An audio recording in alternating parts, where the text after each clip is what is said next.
I can tell this is one of those days that's probably not going to be a very productive day from a photographic standpoint.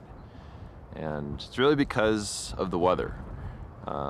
Originally the forecast was calling for rain starting right around sunrise and then persisting through much of the day, clearing out a little bit in the afternoon, then tomorrow some more rain. And the first little bout of rain didn't really arrive, but we did get clouds and lots of wind.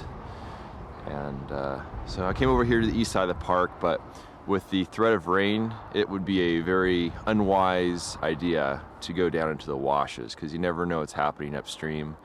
And it's basically a gutter, so you don't really want to be caught down there if there's any chance of rain. So I will not be going down into the washes today. But instead, I think I'm going to spend a day scouting around other areas to see what I can find out here. So I guess I'll use this as a little bit of a sort of update as far as how the trip has been going so far. I'm pretty happy with the results, and I think a lot of it is a result of the philosophy that I had going into this trip, which is I'm not coming here with specific photos in mind like I have in years past. Instead, I'm spending lots of time scouting around and trying to find subjects that that connect with me in one way or another. And it takes a lot of effort at times to really force myself to constantly look around, constantly look for subjects, but there's those times when you're wandering around and after a while you're just kind of you stop seeing things. And so you force yourself to stop, look around, and that's actually how I found the subject yesterday, those pebbles and the mud ripples and the leaves. I'd walked past that twice already. And then on the third time I stopped, looked around, and that caught my attention. So I think it's really important for landscape photographers to do that. And assuming that the film turns out and I didn't make any horrendous mistakes, I think this might be one of my stronger years from Zion. So I think it's really paid off with that approach of just being a better witness of my surroundings. And the wind is really kicking up right now, as I'm sure you can hear. Hopefully this mic is a little bit more windproof, but I'm standing right next to a pine tree, so you're probably getting that, and it is really kicking up. You can see sunrise back there, back behind me too. So the sun's coming up, and as the sun comes up, the wind comes up. But this is not large format friendly weather. But I am looking forward to a little bit of taking a bit of a break today and seeing what I can find out there, because it's the first day shooting, exposing 6 sheets. Second day shooting, nothing. Third day, 8 sheets, then 2 sheets. And if I find something today, it'll be amazing. But the conditions not working in my favor. But it's absolutely beautiful out here. I'll spin you around here. There's the sunrise coming up over there. Might be a little bright, but I just love being out here. This is awesome. So after sunrise, I decided to spend a little more time scouting the east side of the park. And with the stormy skies, it was certainly wise to stay out of the washes because of the potential flash flood. So I stayed high above the washes and just wanted to get a good feeling for some of the area of the park that I really haven't spent much time at before. And I didn't really see anything that was especially compelling, but sometimes it's nice to cross an area off the list, and that's just as important as taking a photo.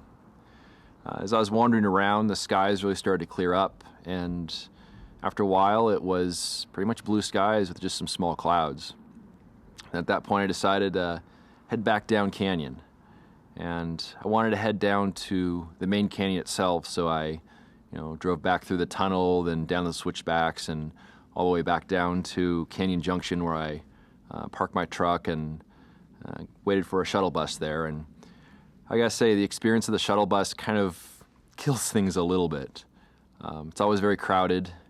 I can tell that one person had just finished off a cigarette before jumping on the bus, and they were kind enough to share that with everyone on the bus.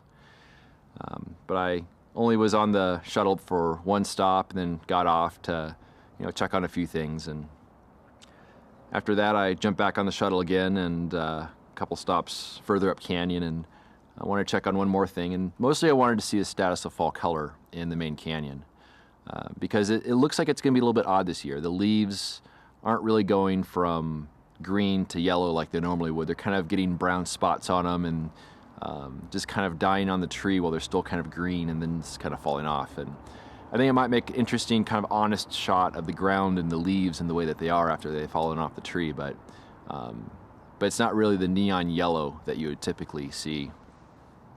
But after that, I hopped back on the bus and headed back down to Canyon Junction, got back in my truck and headed back to the east side. And I spent some time loading some film, and having some lunch. And after that, I headed back down to the washes and found a interesting composition. But there's something where, I don't know, I think I've just been pushing myself too hard, because I think my mind's not all there right now. I was making an exposure, and it was kind of tricky because typically if you have a 1 second exposure, that's fine. If it's faster, that's fine. If it's a little bit longer than 1 second, it's a little tricky to do, because anything after 1 second, you're on your own. So if you're timing it manually for 2 seconds, that's fine. But 1.3, 1.6 seconds, it's a little hard to do. But I think I was too preoccupied with that, and either I double exposed a single sheet of film, or I shot a phantom exposure with a dark slide in. Either way, I realized that I had made a mistake, so I flipped the film holder over and exposed another sheet. And so, I don't know. It'll be interesting. It's a scene that didn't have the best of light. It had some nice color, it had some nice foreground, it had nice elements, but there's some clouds in the sky, and when you have clouds in the sky, you don't have the potential for the reflected light. So it could be a nice little surprise shot, but also maybe I found some other way to goof it up. But here I am now. It's in the evening time, and I'm just kind of chilling in a wash here. And I think I've pushed myself pretty far on this trip, to the point where I'm pretty exhausted. And this is the time on most trips where I'll say, hey, that's it for the trip. I'm gonna head home and see my images, but I think I'm gonna push through it this time. And I think it'll be good to maybe get a day of rest, which will be probably also coincide with the day of rain. So it's probably a good day to take a day of rest. Maybe just drive around, observe things, and look for things, but not really worry about shooting things, because I've already shot a lot of photos.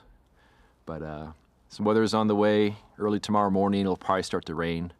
Right now, there's some little poofy clouds up there in the sky. But it's been a long day. I don't know about a productive day, but it's been a very long day, a very tiring day.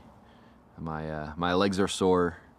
I'm pretty exhausted, and I think it's about time to head back to camp and get some much needed rest. It's been a long day.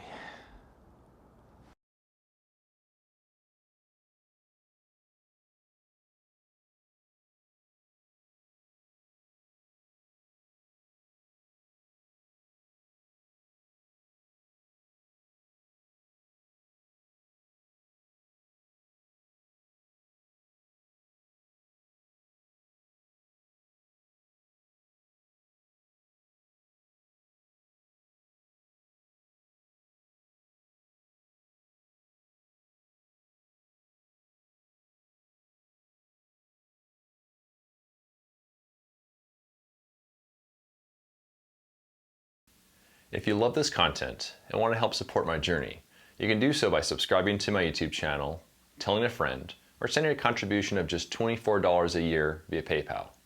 I depend on the generous support of people like you to produce this ad-free content. Thanks in advance for your support.